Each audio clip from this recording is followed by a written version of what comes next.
Good evening, pro wrestling fans from all over the world of all shapes and sizes.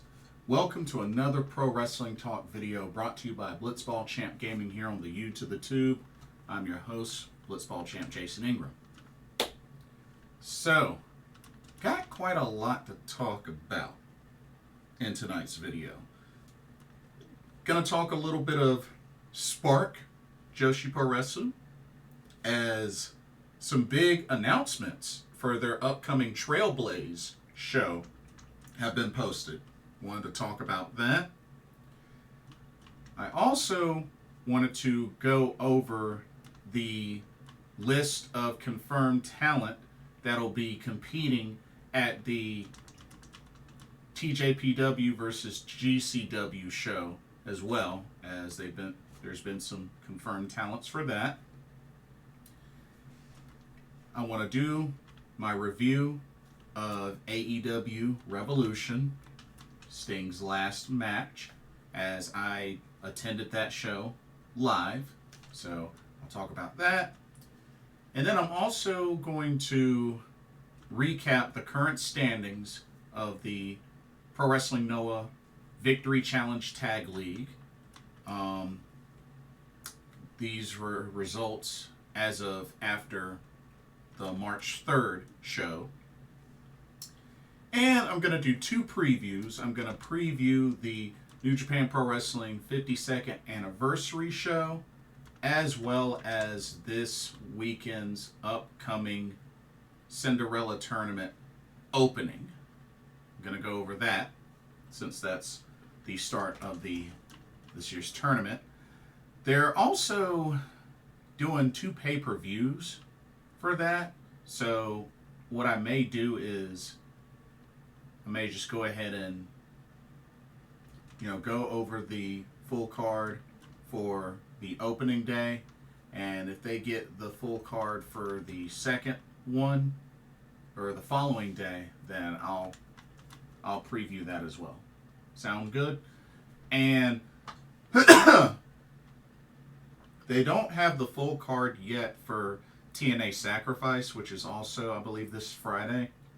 So probably once it gets closer, like maybe perhaps Wednesday, I'll preview it, because I'm actually going to be in Atlanta from Thursday to Sunday. So just a heads up there. But can hopefully try to get everything covered as much as possible. So anyway, let's go ahead and get started. So, Spark Joshi Pro Wrestling. Trailblaze 2024 was announced a while back for Sunday, April 7th, which is part of WrestleMania weekend. It's at the Monster Factory in Philadelphia, Pennsylvania. This is their first show for 2024. They've had 4 shows so far. But look at the recent 4 talent announcements that they've released for this show. Check this out.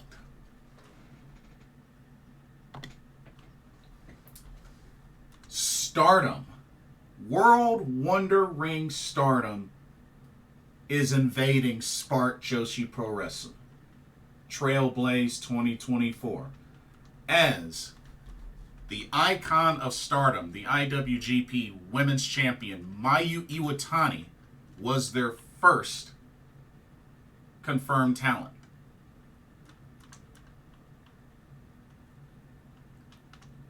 Next up, Mina Shirakawa of EXV, Empress Nexus Venus.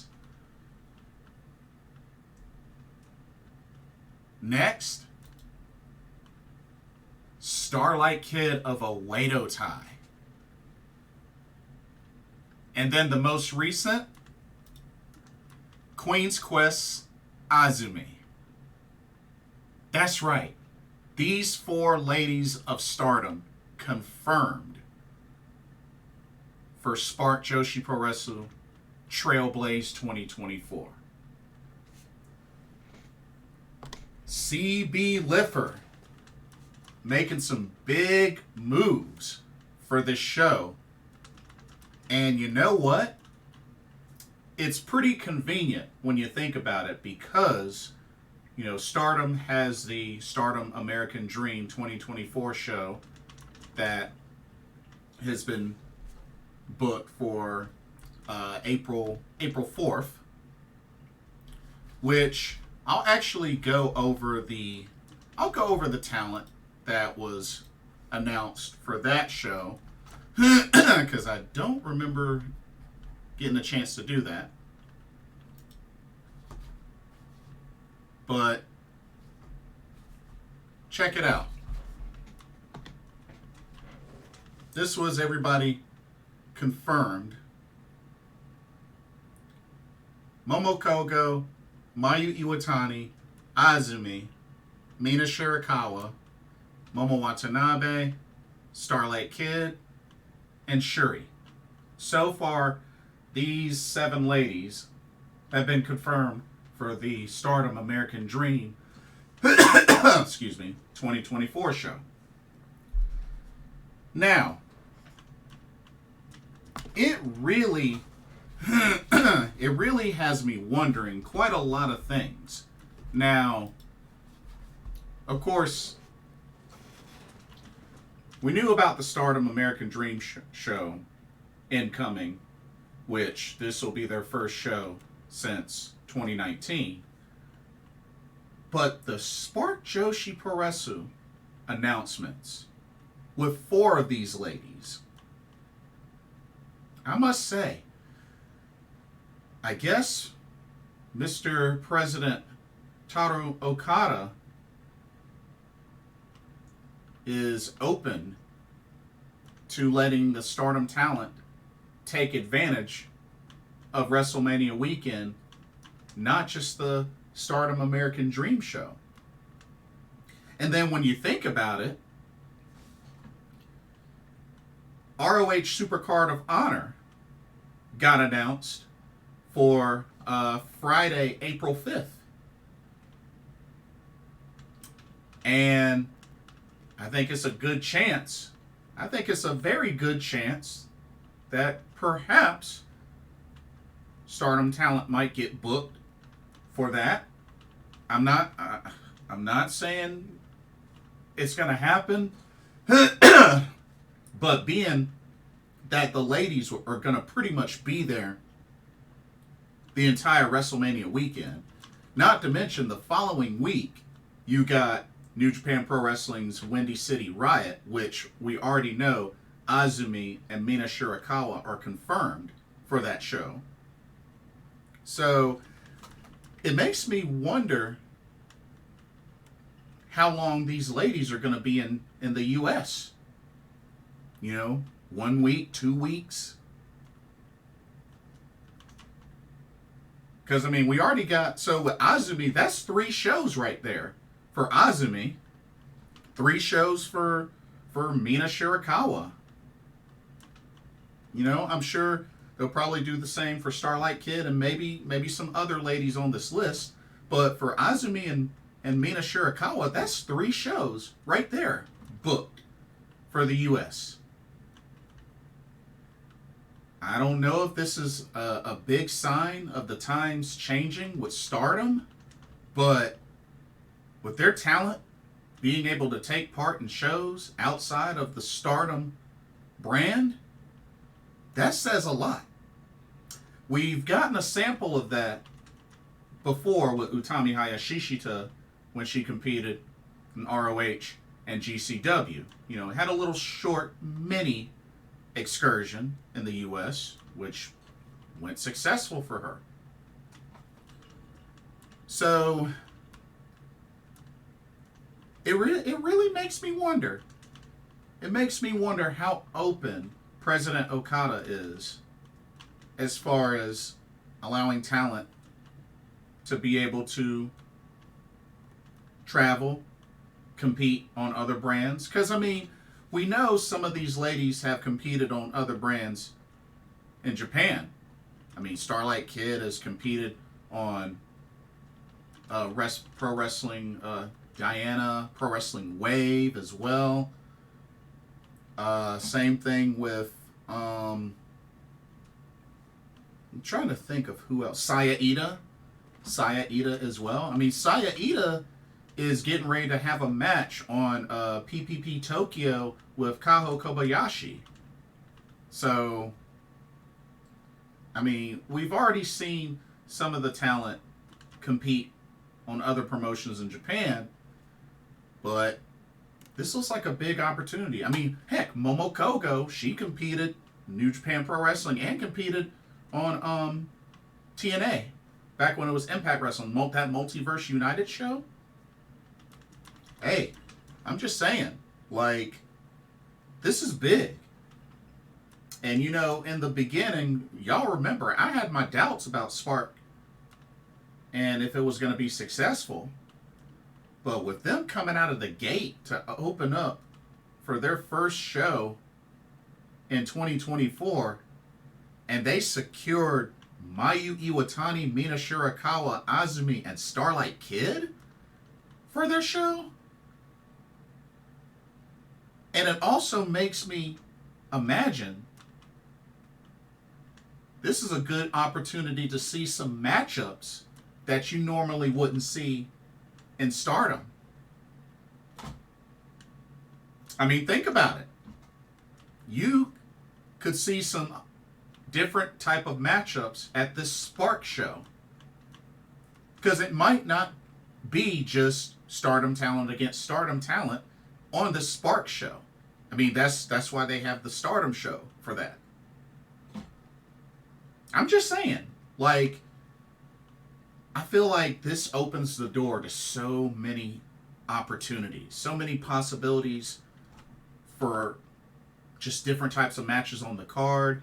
Like, I'm actually very curious, even though, unfortunately, I won't be able to make it to the Spark show because I actually leave to come back to North Carolina on Saturday, so bummer. But I'm actually very curious to see what the card is going to end up being.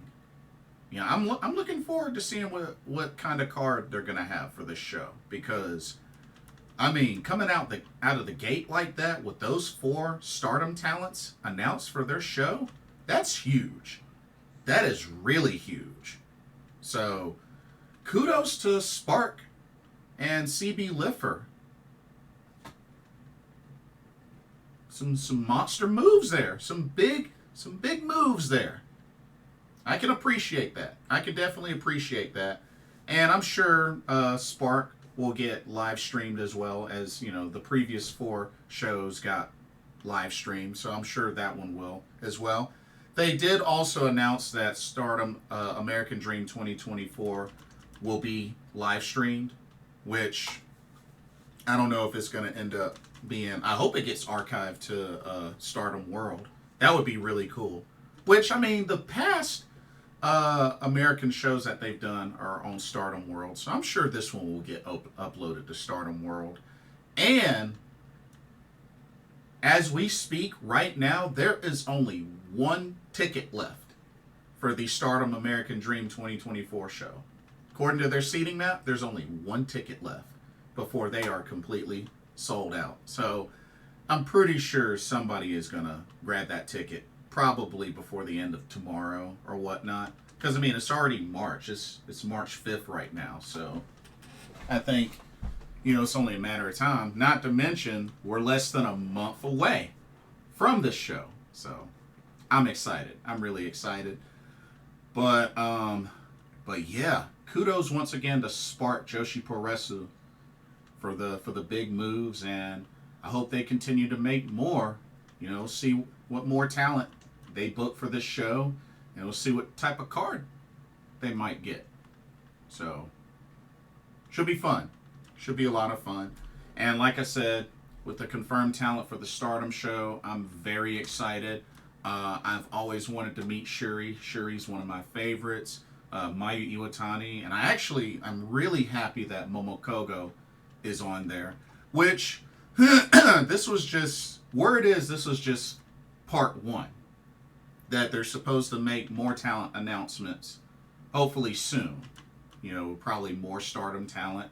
They might have some ladies here in the U.S. that might partake in this show as well. So that's very possible. But yeah, definitely looking forward to it. Front row seat. I'm happy. So, but yeah, according to here, it says, okay, says further details will be announced soon, as with the full lineup, and that it will be streamed online. Yep.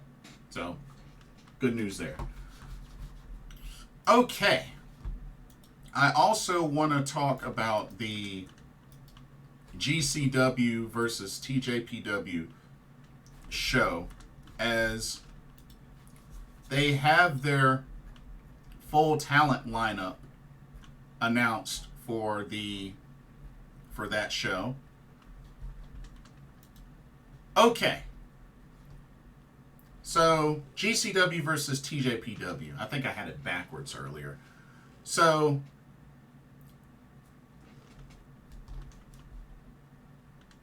here's the talent that's been announced for this show.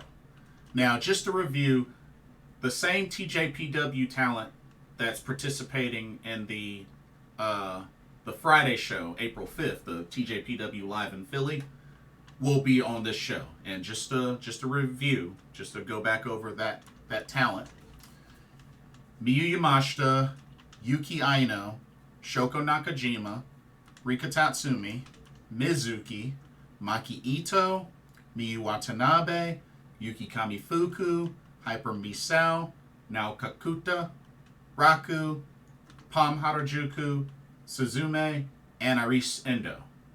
That's the talent confirmed to be competing for the show.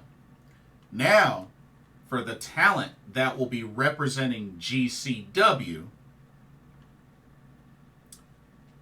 we got Masha Slamovich, Rina Yamashita, Steph Delander, Dark Sheik, Billy Starks, Sawyer Wreck, Janai Kai, Ali Catch, Shaza McKenzie, and Session Moth Martina.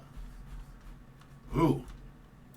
I wonder if they're going to put her against Maki Ito again. But yeah, here's the graphic that they have. But yeah, those are your ladies for the GCW versus TJPW show that will be representing GCW. Got the Kick Demon right there, Janai Kai. You got Ali Catch there. You got Dark Sheet in the top middle. You got Session Moth Martina with the, of course, has a beer in her hand. You got Shaza McKenzie. You got Steph Delander, Masha Slamovich. Dead in the center is Sawyer Wreck, Billy Starks, and then lower right, Rina Yamashita. I really like this graphic, by the way. This is a really cool graphic. But yeah, so both shows looking to be really good. Unfortunately, I won't be able to see this show because I leave Saturday. So this show is at 2:30 p.m. on Saturday. So I leave around noonish. So won't be able to catch this show, but I'm sure this will also be live streamed with the other ones. So I definitely would like to check it out when I get a chance. You know, maybe the archive and whatnot. But yeah, that's a solid list. That's a really solid list. So definitely looking forward to that. Should be a great show. Should be a really great show. And also, oh yeah, I was just reminded. I gotta share this. I got to share this. Speaking of TJPW, guess who's coming back to TJPW and will be competing at Grand Princess. That's right. Your eyes do not deceive you.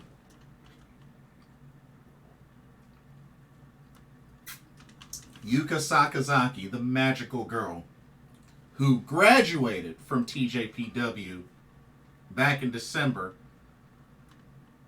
is coming back for Grand Princess 24 on March 31st. Yeah, quite a surprise.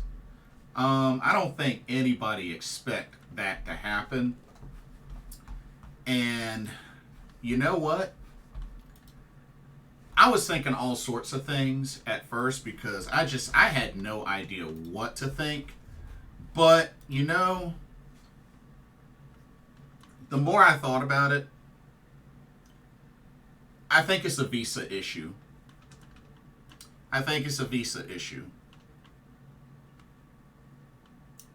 Because it would be really strange for AEW to just not want to use her, like, period. It just would be weird and strange. So, I'm just under the impression that it's a visa issue.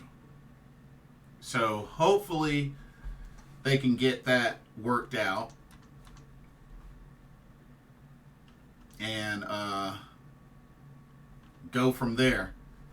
But that's why it pays to not burn bridges.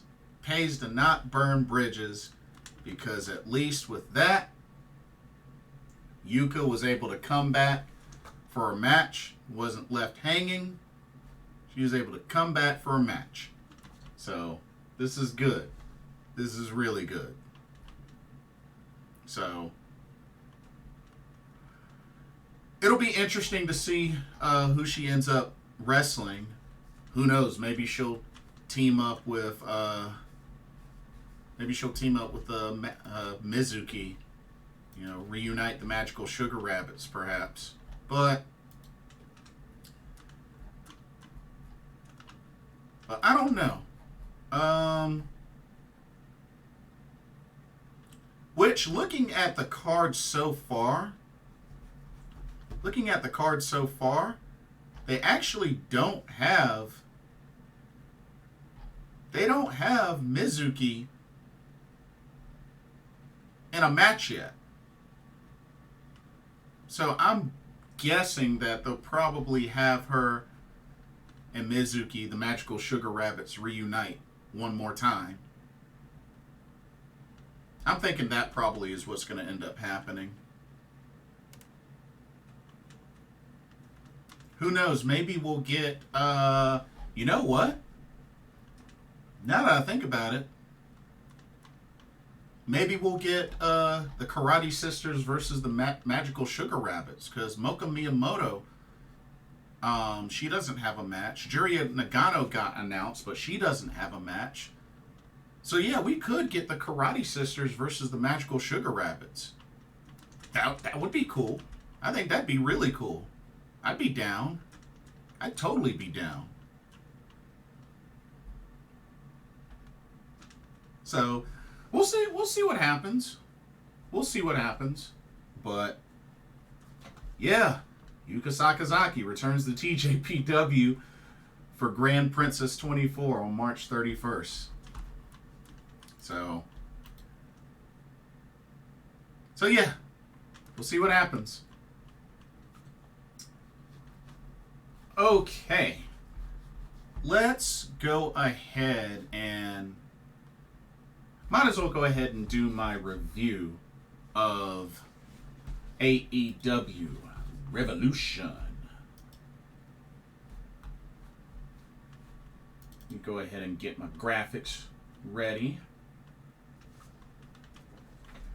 So, AEW Revolution. I took notes while I was at the show in preparation for this. So let me get my notes out. Okay.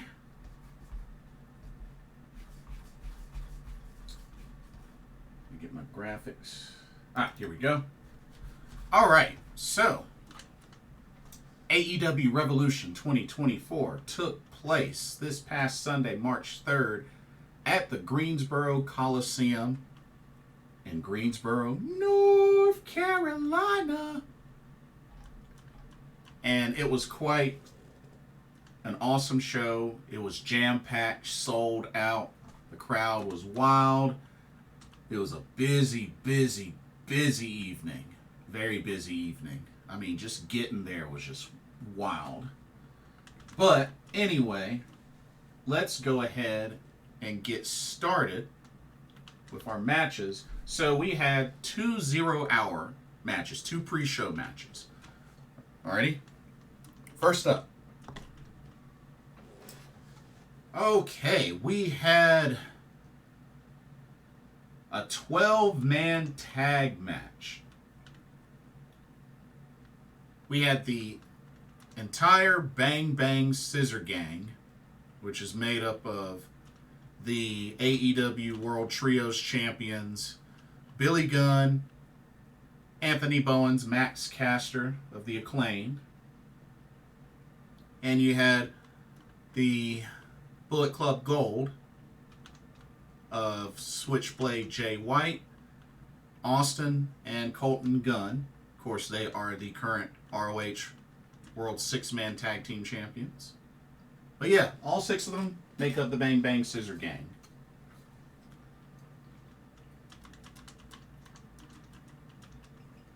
And they took on the team of Private Party, which is Isiah Kassidy, Marq Quen, Willie Mack, Jeff Jarrett, Jay Lethal, and Satnam Singh.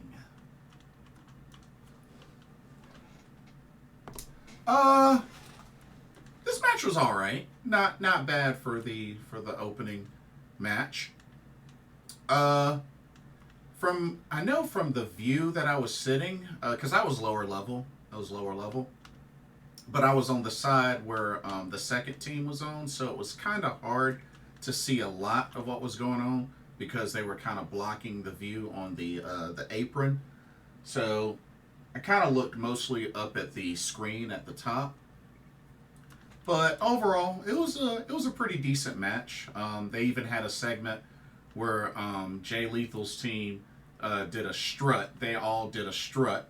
Did the little Jeff Jarrett strut. But overall, it was a pretty entertaining match. I felt like it got chaotic at times, but it was a pretty enjoyable match, despite Max Caster messing up his freestyle once again.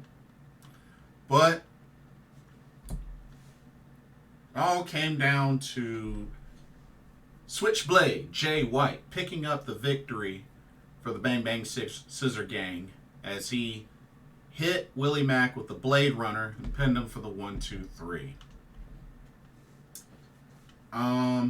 Got on the mic afterwards and just shout out to Greensboro and was just talking about how plans to make a name for himself in AEW, and who knows, hopefully we get to see more singles matches with Switchblade Jay White, which I believe he got booked for Big Business, AEW Big Business. I think him and Darby Allin are going to go at it one-on-one. So that should be cool. That should be really cool. But yeah, good stuff. All right, next up is our last 0-hour match. Okay, we have the ladies in action. We have the team of Kris Statlander and Willow Nightingale taking on the team of TBS champion Julia Hart and Skye Blue. By the way, I have to say, Julia Hart's entrance was straight fire. Like, the graphic, the screen graphic she has, oh, it looks so cool. Looked really, really cool. But this was a good match. Definitely back and forth between both these teams. I felt like all 4 ladies looked really good. And, Stokely halfway was in the corner of Kris and Willow. But overall, this was a pretty good match. Felt like, like I said, all 4 ladies were showcased pretty well. And it really went back and forth. It could have gone either way. But Willow Nightingale was able to pick up the victory for her team, hitting Sky Blue with a Babe with a power bomb. Gets the 1, 2, 3. Kris Statlander, Willow Nightingale, your winners in this match. I'm not surprised that Sky Blue took the pin, because it definitely wasn't going to be Julia Hart. But pretty decent match. Okay, let's now go into the main card. Let's go into the main card.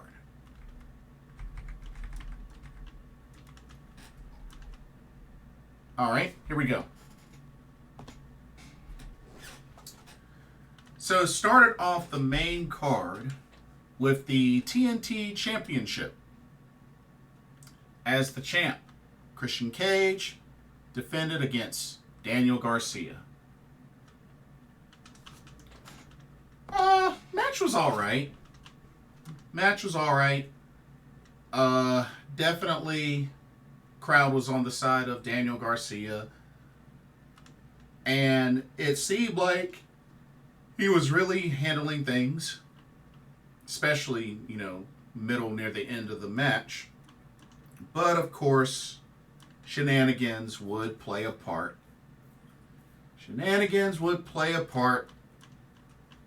And Christian Cage was able to take advantage of them. I mean, after all, even despite help from Daddy Magic, just wasn't enough. The numbers game got to the best of Daniel Garcia. Of course, Christian had Nick Wayne, Luchasaurus, because I'm sorry, I refuse to call him Kill Switch. I'm just keeping it real with you. I refuse to call him that. Of course, Nick Wayne's mom. So had the numbers game. Ended up working out in favor of Christian Cage. Took advantage with a kill switch. Hit upon Daniel Garcia. Covered him for the 1, 2, 3. Christian Cage, still your TNT champion. But match was all right. Overall, match was all right.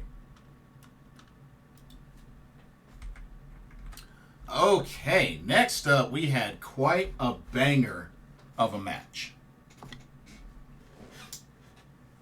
Alrighty, we had the Continental Crown Championship on the line as Eddie Kingston defended the titles against the American Dragon Bryan Danielson.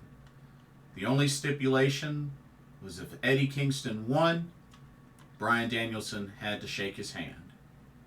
That was the deal. This match was straight fire. Both these guys went at it hard. Bryan Danielson working on the digits, the fingers, and just, man, all those submissions and those limb manipulations was just, oof, he really took it to Eddie Kingston. Eddie Kingston, though, took it to Bryan Danielson with the Kawada kicks, with the chops, and just, it was back and forth. It was very much back and forth. I felt like both had spots of momentum all throughout the match. And just, got to give it up for both of them and their fighting spirits. Especially coming to the point where Eddie Kingston couldn't use like one arm anymore to like strike and whatnot. So he was just straight, just using the other arm to just hit Bryan Danielson, and they were both slapping each other, kicking each other. I mean, the crowd was wild for this match. And of course, for obvious reasons. But this was quite a banger from start to finish. But Eddie Kingston was able to get the upper hand at the last moment where it meant the most. Hit Bryan Danielson with a power bomb, pinned him 1, 2, 3. Was kind of a finish I didn't expect. I didn't expect it to be a powerbomb pin finish, but it is what it is. I felt like the finish could have been a little bit better, but Eddie Kingston retains the Continental Crown Championship as well as the other belts. And after the match, Mr. Danielson was reluctant, but he did keep his word, and they shook hands. And the respect was given from Danielson to Kingston. So that was really cool to see. Awesome match. Definitely one of the banger matches on this card. Hands down. Okay, let's keep it going.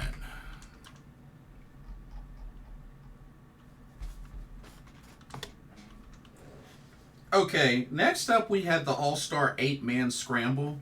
And I know I'm using the older graphic, but I'll let you know all the competitors. So it was Chris Jericho versus Powerhouse Hobbs versus Lance Archer versus Wardlow versus Dante Martin versus Hook, the FTW champion, versus Brian Cage versus Magnus from CMLL. Now, of course, remember, the winner of this match gets a future AEW World Championship opportunity. Of course, the champion is Samoa Joe.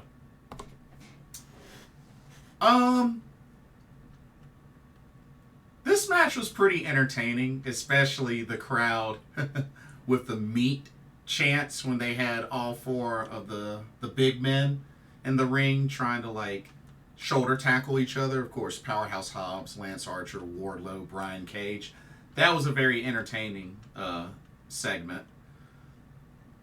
But, you know, the action was pretty nonstop in this match, so it was cool. It was really cool. That was my first time seeing Magnus. Magnus is pretty cool. I like him. Dante Martin, which I'm a big fan of. I love Dante and Darius. I love Top Flight. I felt like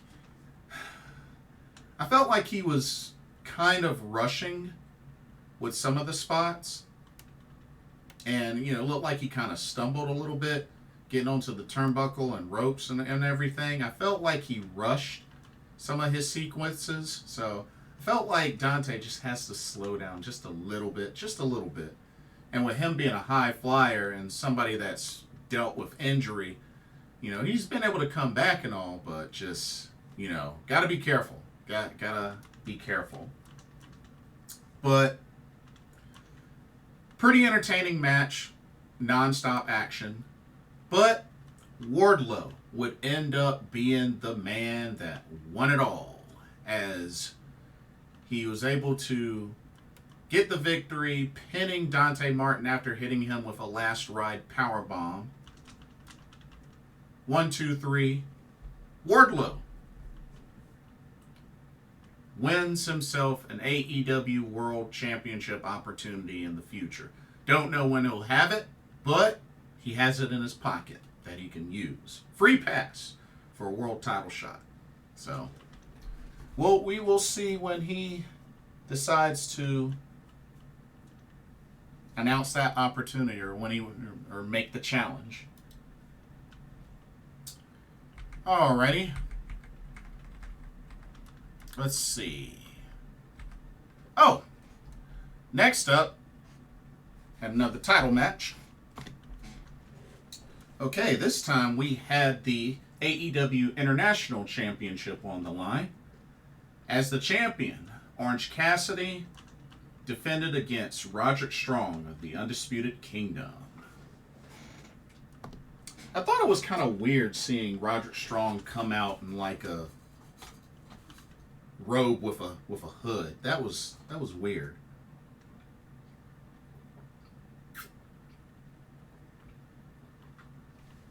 But this was a good match.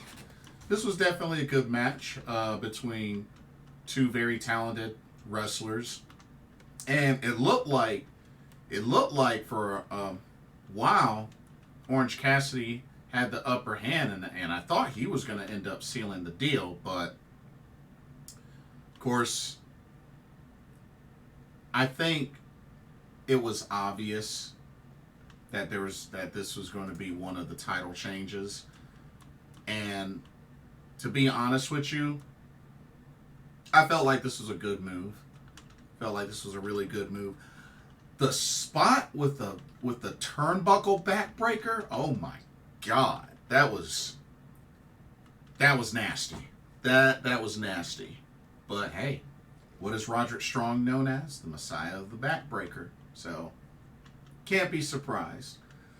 But at the end of the day, Roderick Strong was able to put away Orange Cassidy with the end of heartache, pinned him for the 1, 2, 3. And ladies and gentlemen, your new AEW International Champion goes to Roderick Strong. Now, afterwards,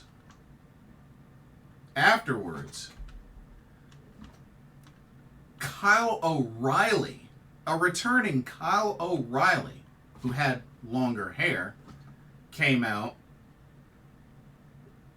hugged, ended up hugging Roderick Strong and whatnot, and they got a shirt. Undisputed Kingdom shirt. Gave it to Kyle O'Reilly, and he put it back on Roderick Strong's shoulder, whispered something in his ear, and then left the ring. And then I remember, apparently they tried to get an interview backstage with Kyle O'Reilly as he was leaving. He didn't say anything, but just kind of looked back a bunch and then kept going. So, very interesting. Kyle O'Reilly returning, which it looks like he's clear. I hope he's clear. But didn't necessarily join Undisputed Kingdom. Makes me wonder where his loyalties lie. Not only that, me and my friends were talking, and we were talking about how nice it would be if AEW were to forgive Bobby Fish, give him another opportunity, they reunite Red Dragon. That, I would mark out for that, because I'm a big Red Dragon fan. I love Red Dragon. But right now, Bobby Fish been wrestling in MLW, so it's probably not going to happen, but you never know. But it would be nice to see. But it's good to see that Kyle O'Reilly is back, and hopefully he'll be back in the ring soon.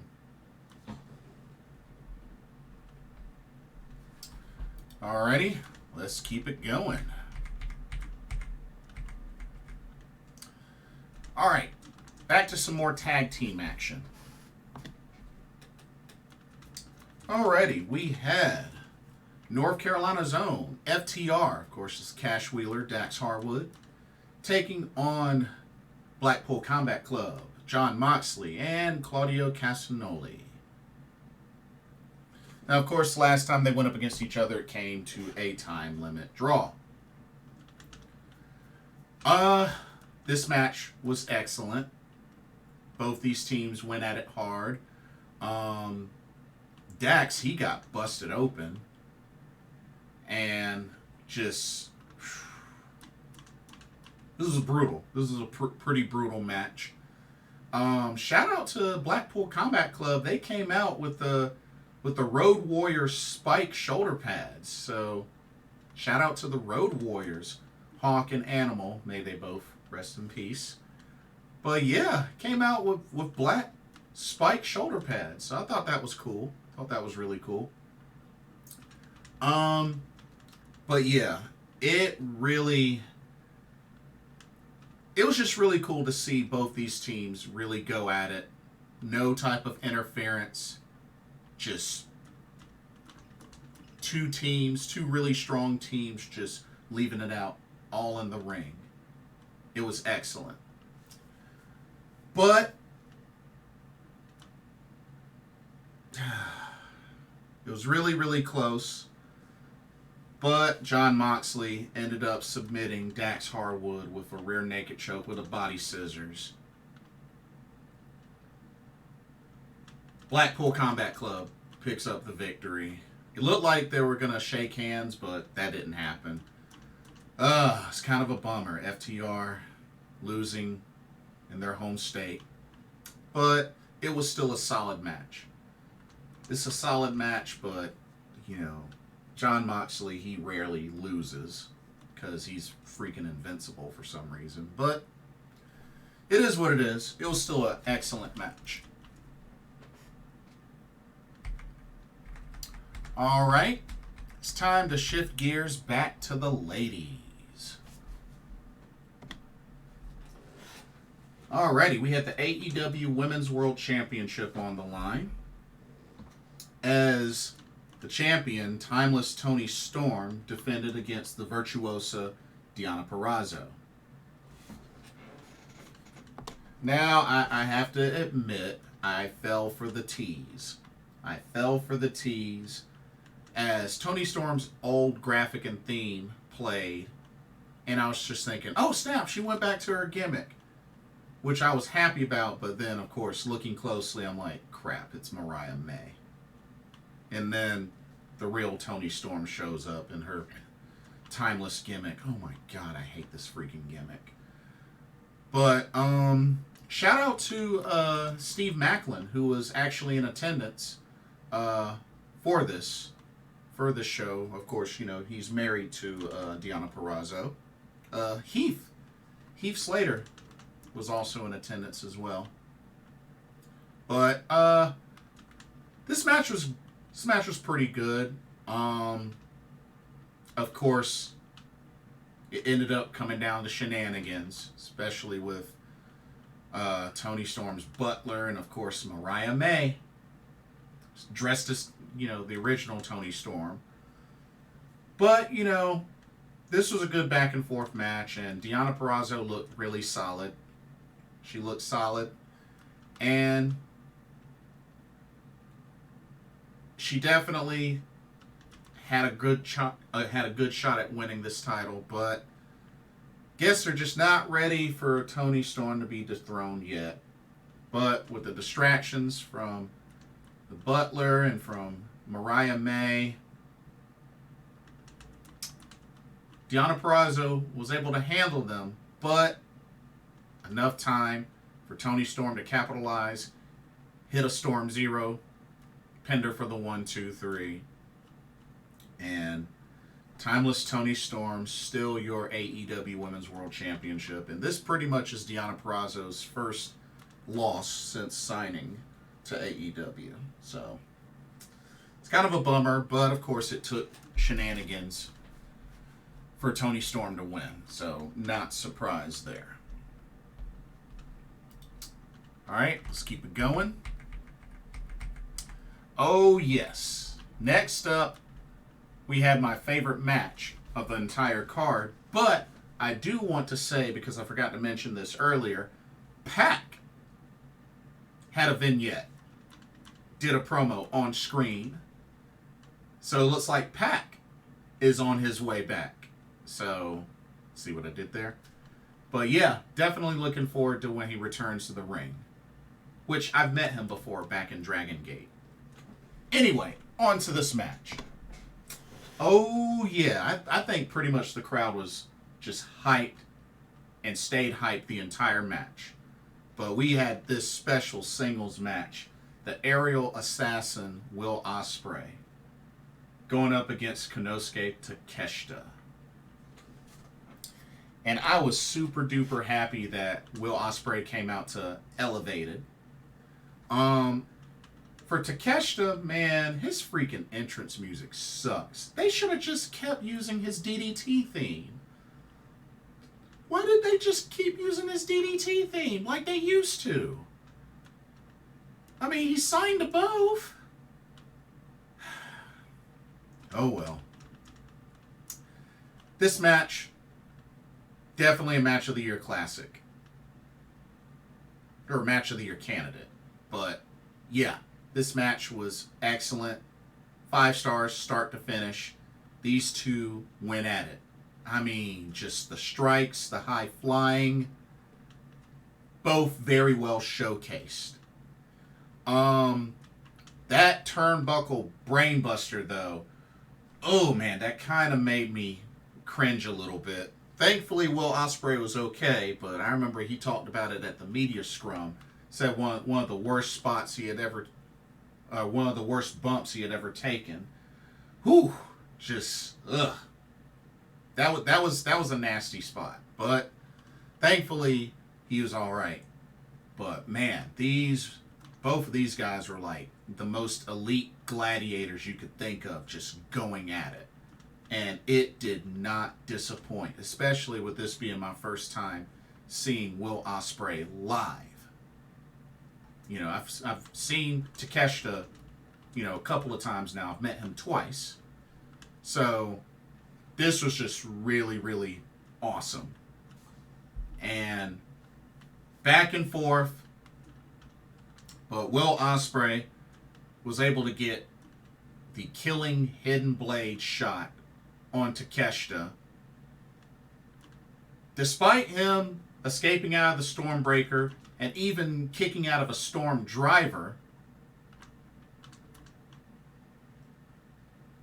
took one final hidden blade to put away Takeshita, pinned him for the 1-2-3. Will Ospreay with the victory. Great sign of respect afterwards. Kyle Fletcher, the ROH World Television Champion, came down, looked face to face with Ospreay, then they embraced each other with a hug, and then did the crowns up United Empire symbol together. So that was really cool. So it looks like, you know, United Empire still even good on U.S. soil. So I think once Mark Davis comes back from injury, you know, at least we'll have Will Ospreay, Kyle Fletcher, Mark Davis, Aussie Open. They'll probably fully reunite and continue forth. But that was definitely the match of the card for me. Alrighty. Let's move on to our next match. We got 2 matches left. Alright, next match. We had the triple threat for the AEW World Championship. As the champion, Samoa Joe defended against Hangman Adam Page and Swerve Strickland. Swerve's entrance was pretty cool. Prince Nana and a couple of the dancers did their dance routine, and that was really cool. But yeah, this match was excellent. All 3 men just went at it. And this was, I felt like this was a little overbooked. Just a little bit. Because, I don't know. It seemed like the crowd was the mostly behind Swerve. And it really looked like Swerve was going to pull this off. It really did. And, you know, because it just looked like he kept bouncing back from everything. Just kept bouncing back. And looked like he was going to be the one standing last. And, of course, Hangman was pretty much the heel. I mean, it was pretty much the big heel in this match. I mean, not saying that Samoa Joe's not a heel, but you could definitely see that the crowd was booing Hangman a lot more than Samoa Joe. But Swerve with the number of house calls, Swerve stomps, even a JML driver, and still wasn't enough. Still wasn't enough. And you even had a moment there where Prince Nana handed him his headgear, that jeweled headgear, to use as a weapon, and Swerve declined to use it. And I think, maybe a trace of a face turn. I don't know. But I think eventually, and maybe once Swerve does win the title, I think that's probably when he'll be a face. We'll see. Of course, Hangman did bring in the chair. And, of course, embrace the heel tactics and everything like that. But when it was all said and done, Samoa Joe capitalized on an opening to trap Hangman Adam Page in a coquina clutch. Swerve came close to breaking it up, but it was too late as Hangman was already tapping. And Samoa Joe, still your AEW World Champion. Which, honestly, I could understand because I really felt like it would have been too early to have him lose that title. I think it would have been too early. So, I think he's got to have it a little longer. Just a little longer. But I do believe Swerve will eventually become champion. Probably before the end of this year.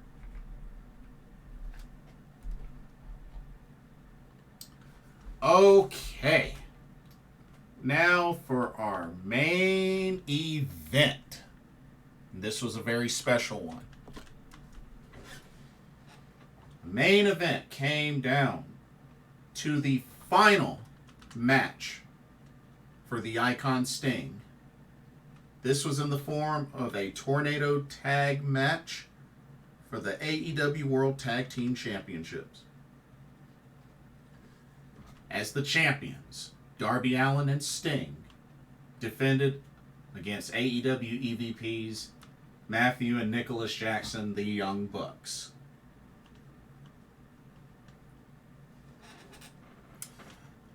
I must say, the entrance for Sting was absolutely phenomenal.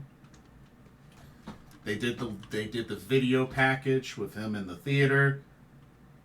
Showed a lot of different clips just throughout his 39-year career. And then he had his entrance that featured his current theme, little trace of his current theme, and his original theme, Seek and Destroy. And his sons also were part of the entrance. One was dressed up as Wolfpack Sting, the other as original Venice Beach Sting. It was absolutely breathtaking, very emotional. And I've met Sting before. Me and Rob Potsy Potchak, shout out to him. We've met Sting before. So it was just really, really special seeing him walk down that ramp once more for this final match. Also, we had a number of special guests in attendance. Of course, Ric Flair came out.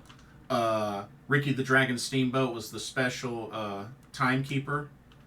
Also saw Diamond Dallas Page, Magnum TA, Lex Luger was in attendance. So, a lot of notable names come out to see Sting's last match.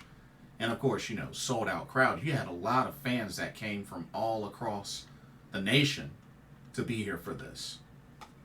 But this match was excellent, very memorable, and it was even nice to see Sting's sons get involved with a barrage of Stinger splashes. So that was really cool. And I tell you what, though, Darby Allin, that dude. Oh, Darby Allin. Why you do the things you do, I just have no idea. This dude just puts his body on the line without hesitation. And then what pretty much was the biggest spot of the entire match was him doing a swanton bomb off the top of a high ladder in the ring, down through some chairs with a plate of glass on those chairs. And he just crashes through them. All bloodied up afterwards, all over his back and everywhere, shards of glass all in him. Oh, but that wasn't all. Sting, he got his share. Sting got his share. Tossed off the stage through some tables. Thrown off the ladder through a table. Thrown into a sheet of glass in the corner. And this dude just kept getting up. Kept kicking out of everything the Young Bucks threw at him. Just kept kicking out. Kept kicking out. BTE trigger. Kept kicking out. Super kick party. Kept kicking out. Even eating a super kick with Sting just kind of standing there. And then just head comes back up. And just Sting, it was like he was immortal in this match. But it looked like they were going to hit a Meltzer driver on Sting. But in the end, when it counted the most, Darby Allin was able to get back up, toss Nicholas Jackson off the turnbuckle. Sting hit one more Scorpion Death Drop on Matt Jackson.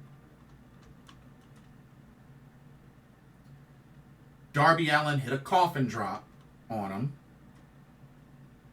And then Sting put the finishing touches on Matt Jackson by putting him up in the Scorpion Deathlock while Darby took care of Nick Jackson.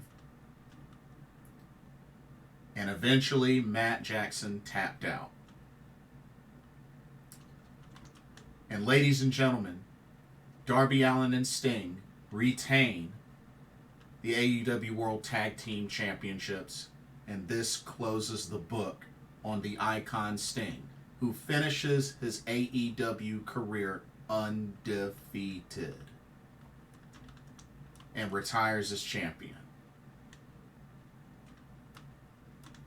And of course, he did his speech at the end, and the rest of the AEW roster came out on the ramp to, congratulate him, to say thank you. And then you had a whole bunch of thank you Sting chants throughout the crowd.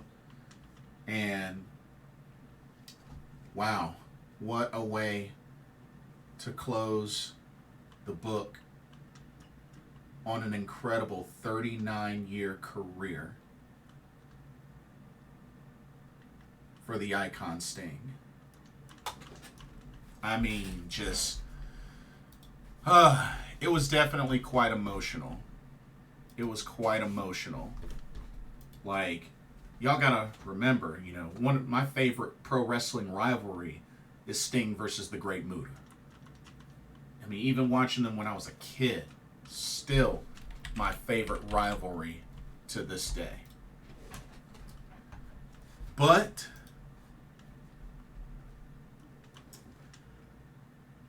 the final stats and accomplishments for the Icon Sting.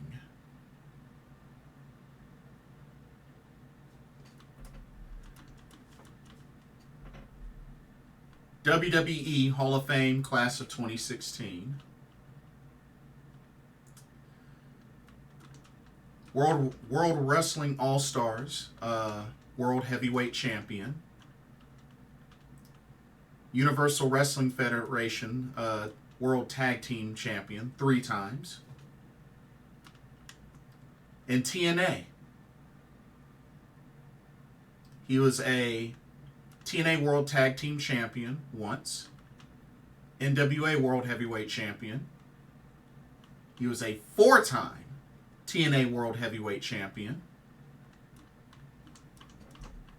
And of course, he is in the TNA Hall of Fame Class of 2012.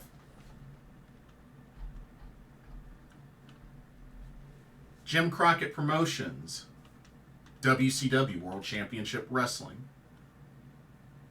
He was an NWA World Television Champion, NWA World Heavyweight Champion, WCW International World Heavyweight Champion twice. He was a 2-time WCW United States Heavyweight Champion, a 6-time WCW World Heavyweight Champion,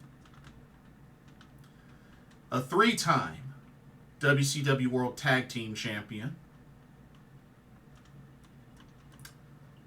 won the European Cup twice, in 94 and in 2000.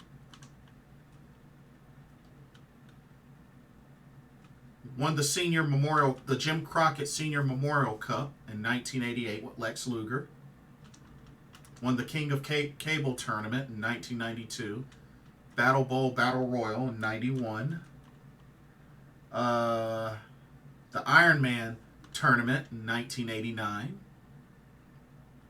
Won the London Lethal Lottery Tag Team Tournament in 2000.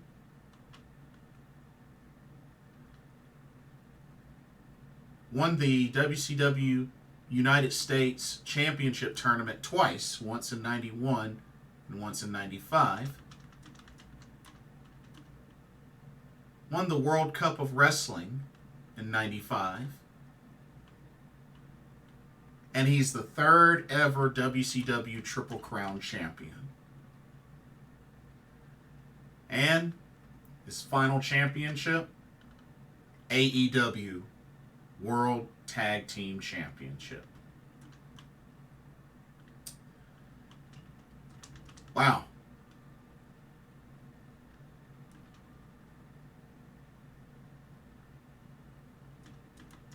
That was quite a resume. Quite a resume.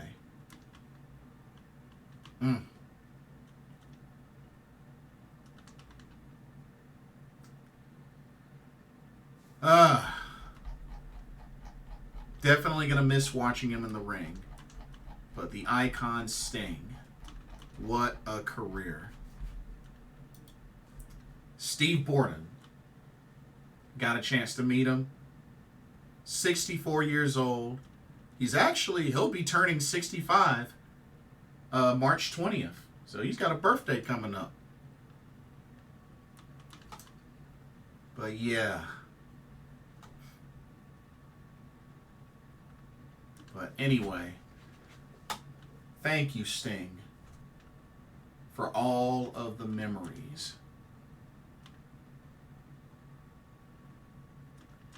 Enjoy your retirement. You've earned it. And you know what? Hopefully he'll continue to promote his sons. And maybe he'll be a trainer, commentator, you know what? Or just chill and relax with his family. Whatever he does, hope he enjoys himself, because he's earned it. Okay. Before I finish off going over the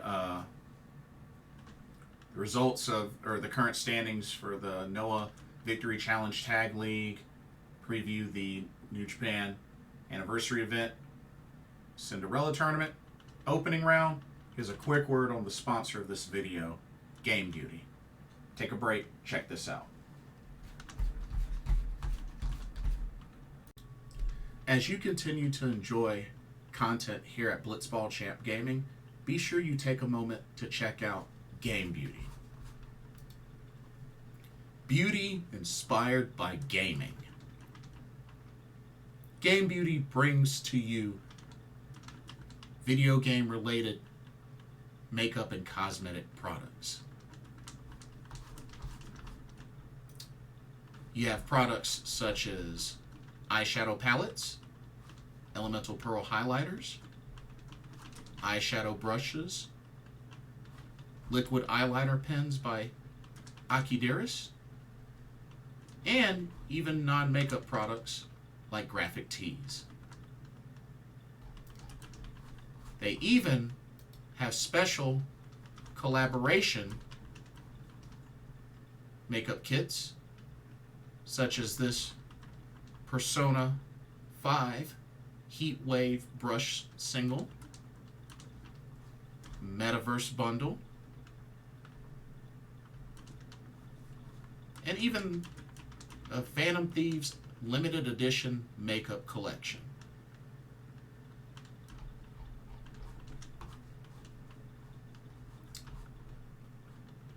Also remember that Game Beauty provides international shipping of $60 or more.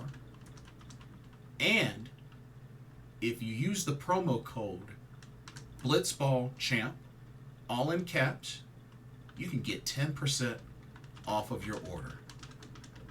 So be sure to use that to your advantage.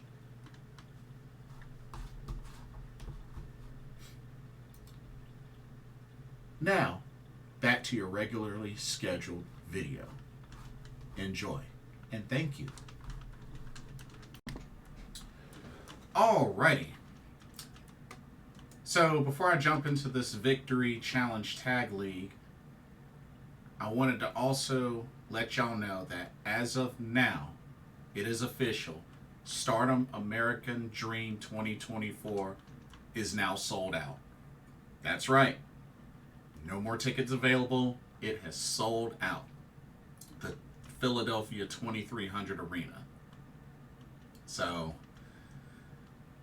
well, I'm sure they're going to make a special announcement in due time. But yeah, I went to the site. It's sold out. It's officially sold out. So, good work there, Stardom.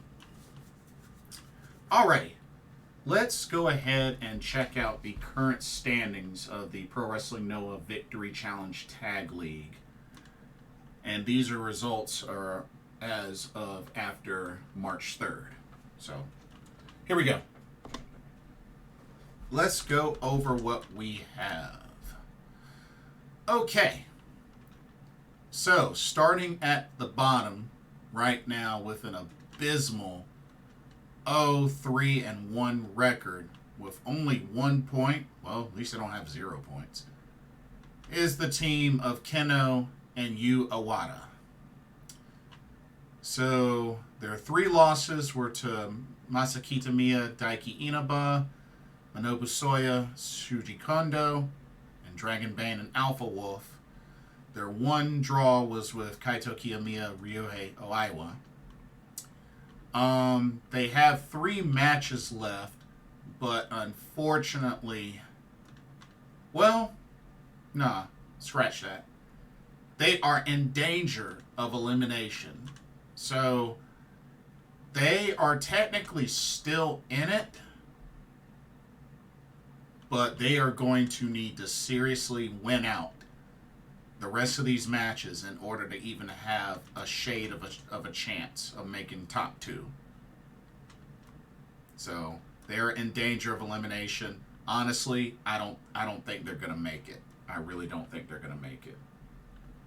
But you never know. You never know. Okay. We have 2 teams sitting at 3 points apiece, both with records of 1, 2, and 1. And those teams are Masakitamiya Daiki Inaba and Manobu Soya Shuji Kondo. So let's look at Manobu Soya Shuji Kondo. They have the 1 victory over Keno Uewada, but they have losses to Go Shiozaki Atsushi Kotoge, Takashi Sugiura, and Oka Sasaki. And they have the 1 draw with Masakitamiya Daiki Inaba. But yeah, pretty much, I believe everybody has 3 matches left, now that I think about it. Yeah, everybody has 3 matches left. Masakitamiya Daiki Inaba, they have their 1 victory over Keno Uewada, but losses to Go Shiozaki, Atsushi Kotoge, and Dragon Bane Alpha Wolf. And then their 1 draw against Manobu Soya, Shuji Kondo.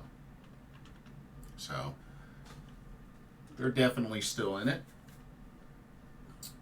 Okay, we have two teams that are currently sitting at 4 points apiece, both with records of 2-2. Those teams are Takashi Sugiura, Yuka Sakazaki, and Dragonbane Alpha Wolf. Let's look at Dragonbane Alpha Wolf.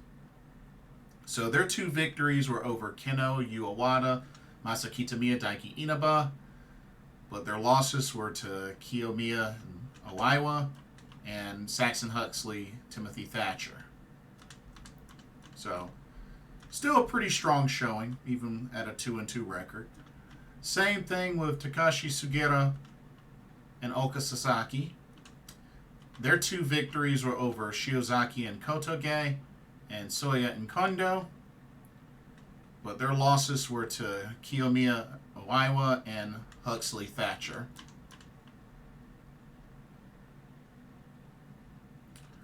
Alrighty, we have one team right now with a record of 2-1-1 sitting at 5 points, and that's the team of Kaito Kiyomiya and Ryohei Iwaiwa.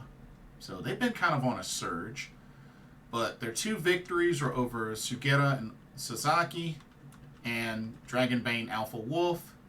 Their one loss was to Huxley Thatcher, and they have one draw with Keno and Uewada. But still, they're looking pretty solid. They're not in the top two, but they're not far behind, and they still have a great opportunity of making the top two. But currently, the top two teams both tied at 6 points, both with 3-1 records. Your top two teams currently are Go Shiozaki Atsushi Kotoge and Saxon Huxley Timothy Thatcher. Let's look at Saxon Huxley Timothy Thatcher. 3-1 victories over Kiyomiya Iwaiwa, Sugiura Sasaki, and Dragonbane Alpha Wolf. And their one loss was to Shiozaki Kotoge. And then Go Shiozaki Atsushi Kotoge, who are also 3-1. They have victories over Kitamiya Inaba, Soya and Kondo, and Huxley and Thatcher. And their one loss was to Sugiura and Yuka. So they currently have the tiebreaker over Huxley and Thatcher since they defeated them. So top two, Go Shiozaki Atsushi Kotoge is at that number 1, and Saxon Huxley Timothy Thatcher number 2, despite both having a 3-1 record with 6 points. But yeah, and then pretty much they will finish up the Victory Challenge Tag League this weekend. Their next set of matches will be March 8th. Let's see, that is Friday. So yeah, their final matches are Friday, Saturday, Sunday. So let's see. Let's just go through. Keno Uewada. Their remaining matches, they gotta face Shiozaki Kotoge, Sugiura Sasaki, and Huxley Thatcher. Ooh, they got a tough road. If they want to win out, they gotta really be on their A game. Maybe they'll get lucky and win one of the matches, but I don't see them winning all three, to be honest with you. I don't see it. I really don't see it. Masakitamiya Daiki Inaba. Let's see. They got to face Huxley Thatcher, then Kiyomiya Iwaiwa, then Sugiura Sasaki. I could see them probably winning one of those matches. Maybe they might get lucky and win two, but I think they'll win at least one. Maybe one. Go Shiozaki, Atsushi Kotoge. You know, they're the top team. So they got Keno Uewata, Dragonbane Alpha Wolf, Kiyomiya Oiwa. I don't think they'll win out, but I could see them winning one, maybe two of those matches. Kaito Kiyomiya, Ryuhei Oiwa. They still got to face Soya Kondo, Kitamiya Inaba, Shiozaki Kotoge. Kind of tough, but they got a good shot. They got a good shot at winning one, maybe two of those matches. I still think they could potentially be a favorite to make a comeback, but we'll see. Takashi Sugiura, Yuka Sakazaki. Let's see. Their final matches are, they got Dragonbane Alpha Wolf, then Keno Uewata, then Kitamiya and Inaba. Actually, they might win two out of those three. They could win two out of those three, maybe. Manobu Soya, Shuji Kondo. Let's see. Kiyomiya Oiwa, then Huxley Thatcher, then Dragonbane Alpha Wolf. Oh, that's kind of a tough road for them, actually. It's a little bit of a tough road for them. But we'll see what happens. Saxon Huxley, Timothy Thatcher. They still got Kitamiya Inaba, Soya and Kondo, and then Keno Uewata. I mean, honestly, they got to shoot. They could probably win all three of those. I mean, they've been strong in this tournament. And then Dragonbane Alpha Wolf. Let's see. Sugiura Sasaki, then Shiozaki Kotoge, then Soya and Kondo. They got a tough road. They got a tough road, but you know, they'll probably win a match, maybe two. They got a good chance. It's just going to be tough. It's just going to be really tough. But yeah, those are your current Victory Challenge standings so far. With 3 days left, still anything can happen. But should be good. Should be very exciting. Okay, let's switch gears to, you know what? Let's do, well, I guess let's go ahead and do the New Japan Pro Wrestling event, since that's actually coming up tomorrow. Yeah, let's go ahead and do that. So, NJPW 52nd anniversary event will take place at the Ota City General Gymnasium in Tokyo, Japan, Wednesday, March 6th. Let's see. Well, actually, yeah, Wednesday, March 6th. So, let's go over the card that we have. Now, I don't have the graphics for each one of these, just a couple, but the full card has been set. So let me go ahead and get this going. Okay. So first up, we got a tag team match starting off. We got the team of Tomoaki Honma and Tangaloa going up against United Empire's Great-O-Khan and Jeff Cobb. Honestly, I think this is kind of an easy pick. Got to go with United Empire to pick up the victory. Yeah, I think it's an easy pick. All right, next up, we got another tag team match. We got the Gorillas of Destiny, Hikuleo and El Phantasmo, taking on TMDK's Mikey Nichols and Zack Sabre Jr. To be honest, I think Gorillas of Destiny will end up winning. I think Mikey Nichols ends up taking the pin. So, gotta go with GOD. All right. Next up, let's see. We got the team of, looks like it's 8-man. Yeah, 8-man tag. We got the team of El Desperado, Tomohiro Ishii, Hiroki Goto, and Boltin Oleg taking on LIJ's Bushi, Shingo Takagi, Yota Tsuji, and Hiromu Takahashi.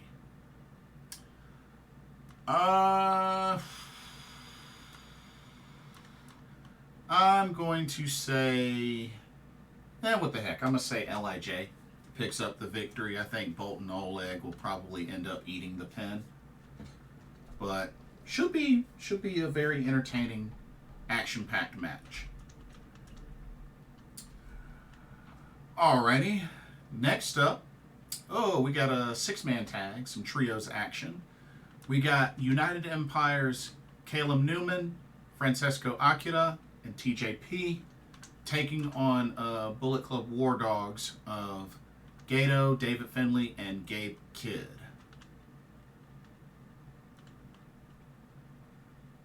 Yeah, I'm going to have to say United Empire picks up the victory.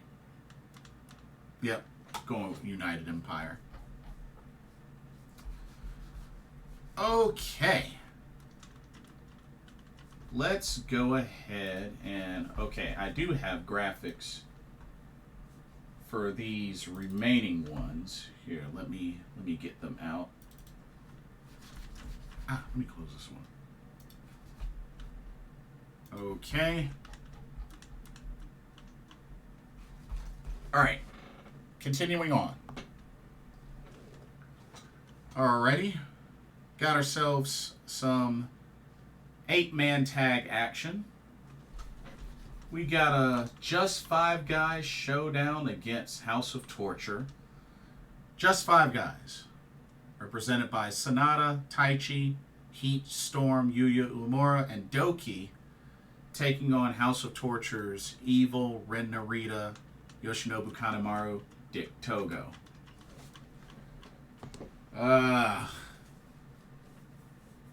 I really, really hope House of Torture loses. I really do. I can't stand House of Torture. Ew. Can't stand House of Torture. So, hopefully Just 5 Guys win. But we'll see. Okay. Now,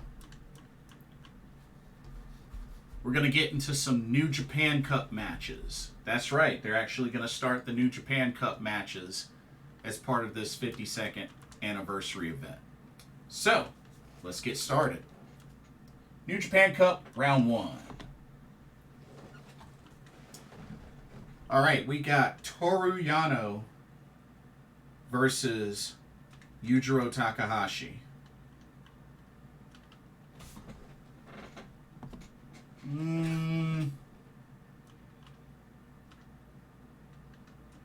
I'm going to go with Toru Yano to pick up the victory. But at the same time, I expect shenanigans to happen on behalf of Yujiro Takahashi, being that he is part of House of Torture. So, but I'm gonna say Toru Yano picks up the victory. The funny thing about that is, according to the matchup stats, Toru Yano is 6-1 against Yujiro. So, I mean, should be an easy win, hopefully, for Toru Yano, but yeah, we'll see. Okay, moving on. Next first round match. This is going to be interesting here. Check this out. We got Yoshihashi versus Kenta.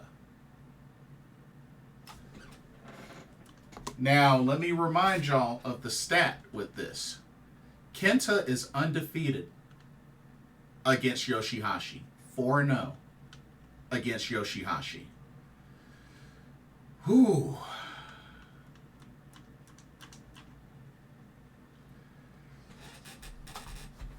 Could Yoshihashi pull off possibly the big upset of this tournament?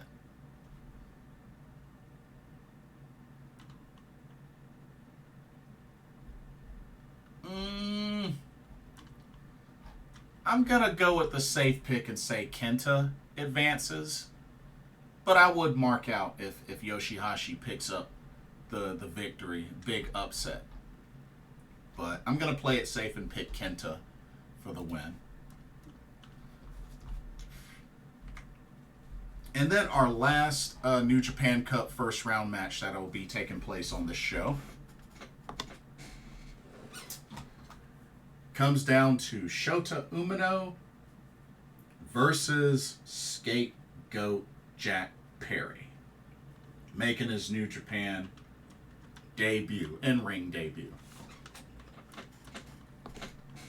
To be honest with you, Shota Umino needs to win this. It would be so messed up for Jack Perry to win this match. I'm sorry, but with the hype and the continuous star power that Shota Umino is gaining, to just bury him once again with a first round elimination, I don't think it'd be a good look. I'll be kind of shocked if Jack Perry wins this matchup. I think Shota Umino needs to win. I think he ends up winning. I just don't think it makes sense for Jack Perry to win this. I really don't. But we'll see. We will see. And then the main event of the 52nd anniversary event comes down to champion versus champion.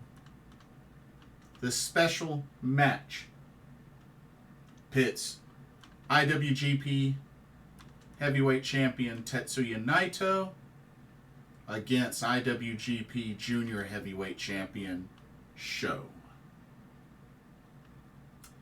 And the stipulation, well, not so much a stipulation, but Tetsuya Naito has agreed that if he loses this match, that pretty much he should give Sho the championship. Or not so much the championship, but he should get the title shot. Which, I mean, I think that's a fair gesture. But I don't see Sho winning this match. So, yep, going with Tetsuya Naito to pick up the victory. But I expect there to be a lot of shenanigans. Probably from both LIJ and House of Torture. LIJ will probably step in to kind of even the odds. But I think Tetsuya Naito picks up the win. Yeah. But, you know, decent card for this anniversary show. It's a pretty decent card. But yeah, that's Wednesday. So, looking forward to checking that out. And then finally, we are going to look at the Stardom Cinderella Tournament opening round, which will take place this Saturday, March 9th. This will be at the Yokohama Budokan in Yokohama, Japan. So there's a lot of matches, actually a whole lot of matches scheduled for this show. So it's quite a lot to look at. So let's go ahead and jump right on in with our first match. Let's see, and this is really in no particular order, but I'm going to save the Cinderella tournament matches for last. Okay? Okay. First up. Ooh, this is going to be quite crazy. We have ourselves an 8-way match. That's right. 8-way.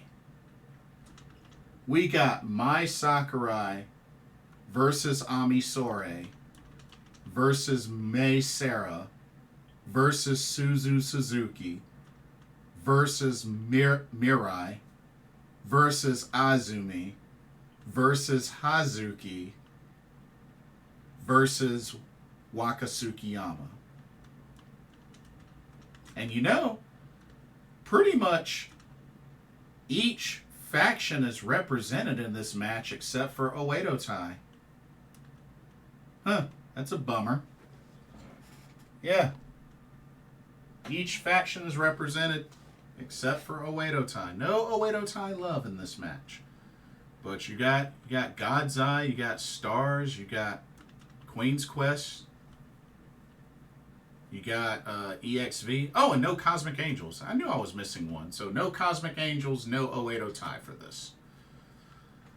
Okay, as far as who do I think would win? Oh man, this is tough. This is tough.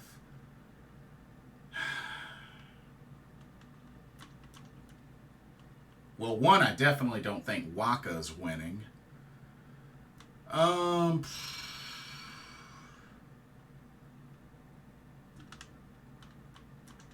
don't think Mai Sakurai's winning. And I love Ami Sourei, but I don't think she's winning.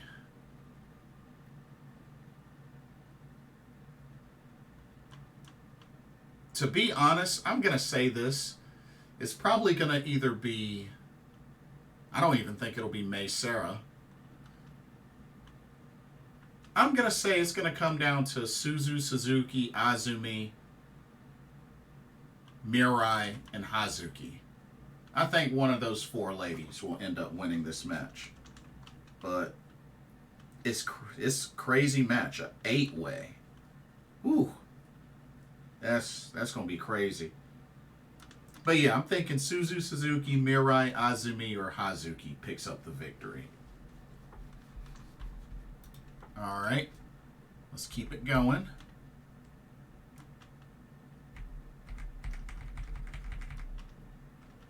Alright, next up, we got some trios action. Alright. And this is technically a preview matchup for Julia and Stephanie Vancure, as they will be battling it out the following day, March 10th, for the NJPW Strong Women's Championship. Anyway, for this match, you got the trio of Julia, Shuri, and Konami taking on the trio of Stephanie Vancure and Oedo Tai's Fukiken Def and Momo Watanabe.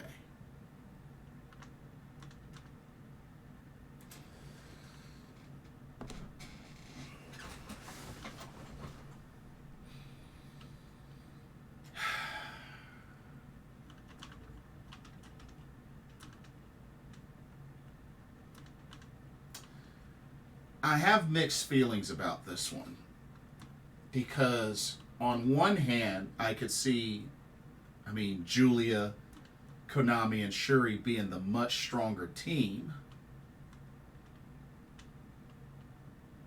But at the same time, I could see this going to a time limit draw, just for the sake of keeping things kind of mysterious going into the title match the following day.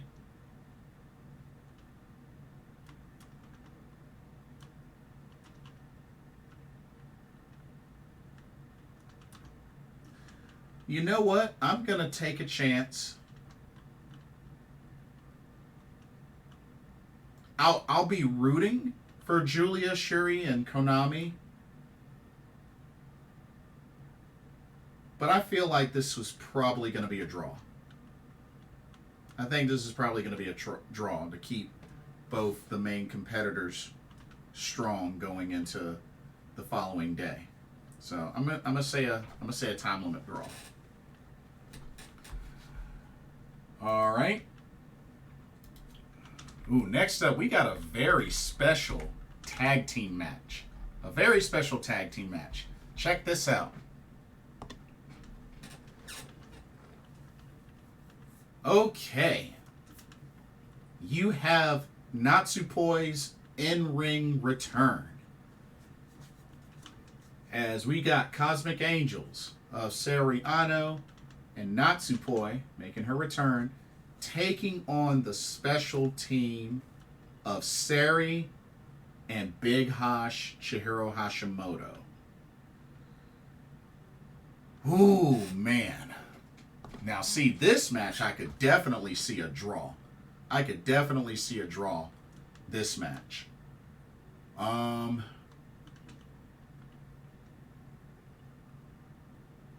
mean, it would be nice if Natsupoi got an upset victory in her return, but honestly, all four of these ladies are just way too strong. And with this being Natsupoi's return, I just...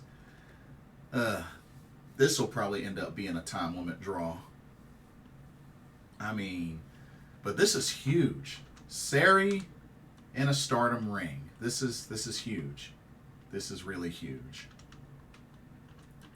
But I think that could potentially be match of the card. I think it could be. Keep an eye out. Okay.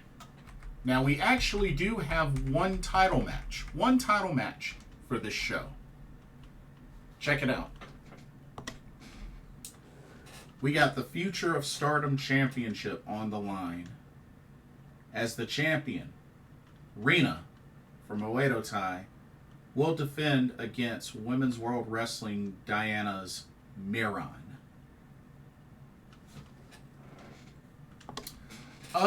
Should be a good match. It's been a while. It's been a little while since I've seen Miran wrestle. You know, she's only like, what, 14 or 15 years old.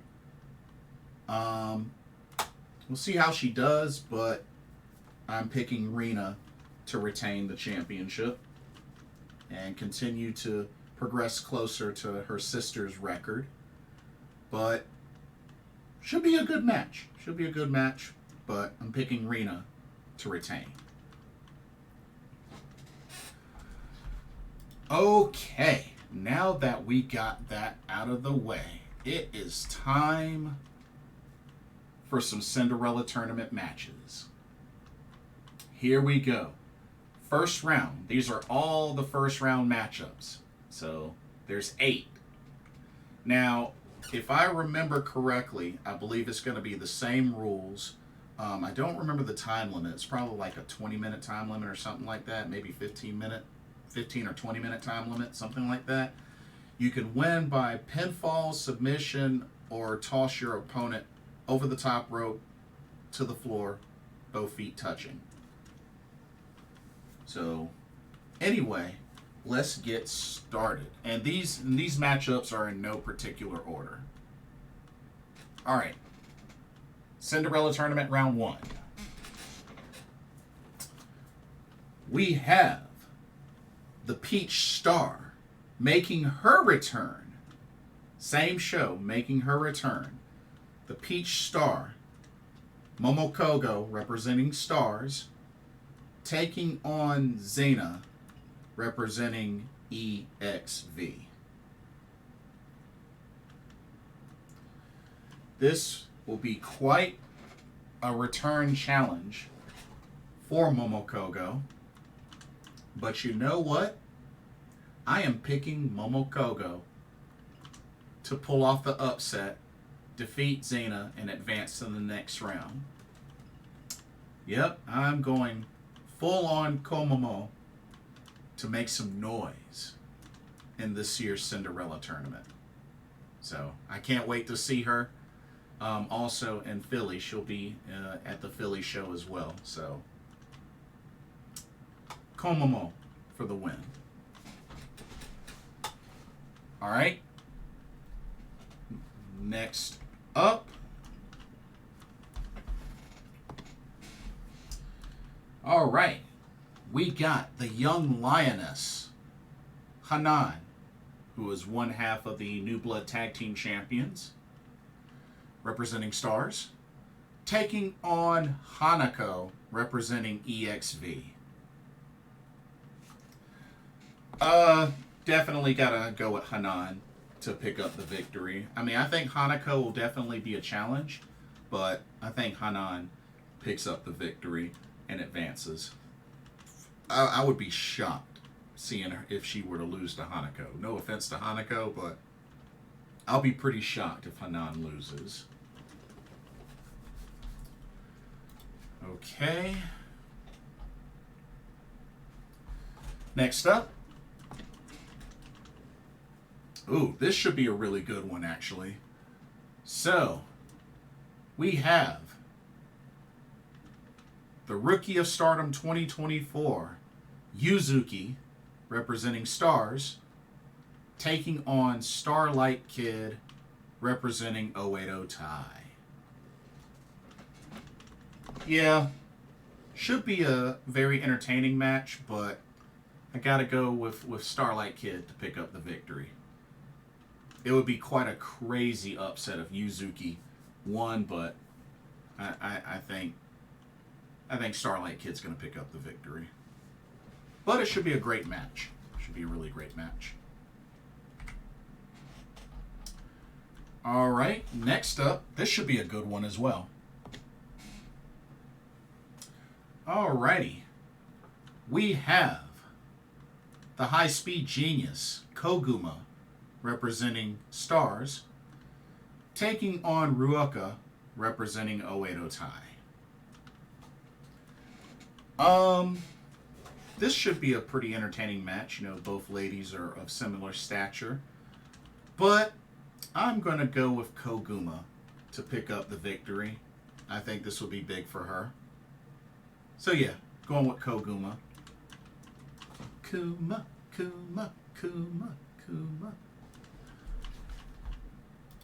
All right. Next up, this is a pretty interesting matchup. Alrighty. We have Pineapple Girl, Yuna Mizumori, Unamon, representing Cosmic Angels, taking on the Human Tower, Lady C, representing Queen's Quest.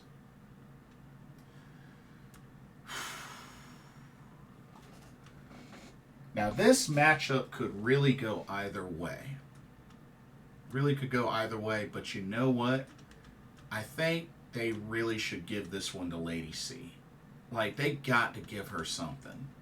They got to give her something. She's been taking a lot of losses, and she's been around with Stardom much longer than Unamon. I think they could afford to let Lady C at least make it out of the first round. So I'm going to go with Lady C to pick up the victory. Nothing against Unamon. I like Yuna Mizumori, but honestly, I think Lady C should be the one to win this. I really do. But we'll see what happens. Okay, next up. Oh man, this is probably going to be a mollywhopping. We got the rookie Sayaka Kurara, representing Cosmic Angels, taking on Natsuko Tora, the leader of Oedo Tai. Yeah, Sayaka might hit her spear. I'll give her that, but she's not beating Tora. No, that's not happening. So Natsuko Tora for the win. Honestly, this is a pretty easy one. Just saying. And then I believe we are down to oh no, we still got two more, I believe. All right. Next up. Okay, we got two rookies battling it out. We got Miyu Amasaki, representing Queen's Quest, taking on Rana Yagami, representing God's Eye. I think this should be a good back and forth match between both these ladies. You know, almost on even ground. But I'm going to have to give this one to Miyu Amasaki to pick up the victory. But I think Rana Yagami has a decent chance, but I think I got to go for the a little more experienced Miyu Amasaki to pick up the victory. But it should be good. Should be a great match. And then I believe this is our last one. Yeah, this is our last one. Oh, this ought to be good. We have one half of the New Blood Tag Team Champions, Saya Ida, representing Stars, taking on Saki Kashima, representing God's Eye. Oh, man. You know what? This actually could go either way. This could go either way.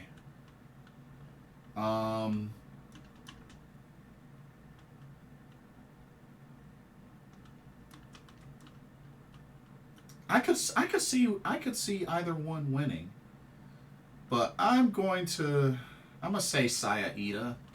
I'm gonna say Saya Ida for the win. But it should be a good match. Should be a good match. And let's also keep in mind there have been double eliminations before, like both ladies going over the top rope. Also time limit draws. If there's a time limit draw, both ladies are out. So that's another thing to keep in mind. So,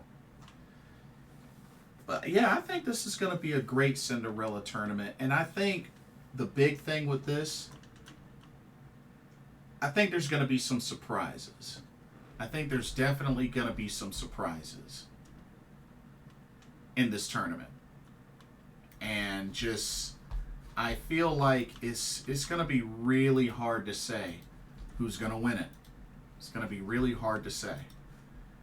Now, let's also keep in mind that the ladies that have a first round bye that will be competing in the second round of the tournament are Mirai, Suzu Suzuki, Wakana Uehara, Hazuki, Mei Sara, Amisore, Azumi, and Mai Sakurai. So also keep that in mind, that you still got those competitors that have the first round bye. But yeah, should be good. Should be really good. And I'm just looking forward to checking out this year's Cinderella tournament. May the best woman win. And of course, don't forget the prize is they get the Cinderella dress, the tiara, the glass slipper, and they get one wish, which is usually in the form of a title shot. So we'll see what happens. But anyway, whew, that is all for this video. We made it. This was quite a lot that we went through tonight, but we made it. But anyway, I want to thank y'all for watching. Don't forget to check out Game Beauty. And also, another note, be sure to check my About page on YouTube. I now have a link tree with all of my links on there to my social medias and all that, and to other channels. So be sure you check out that link tree. And let me know what your thoughts are on any and all of our discussions tonight. Of course, let me know what you think. What do you think about Spark Joshi Pro Wrestling with the confirmed talent for their show, the big names for that? Let me know how you're feeling about GCW versus TJPW. What did you think of AEW Revolution? Still enjoying the Pro Wrestling Noah Victory Challenge Tag League? And let me know your thoughts and your predictions on the upcoming cards for the NJPW 52nd Anniversary event, as well as the Cinderella Tournament 2024.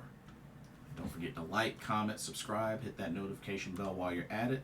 Thank you so much for watching. Hope you enjoyed the video. For another jam-packed pro wrestling talk video brought to you by Blitzball Champ Gaming here on the U to the Tube. I'm your host, Blitzball Champ Jason Ingram. Hope everybody has a blessed day tomorrow, and I will see y'all in the next video. Laters.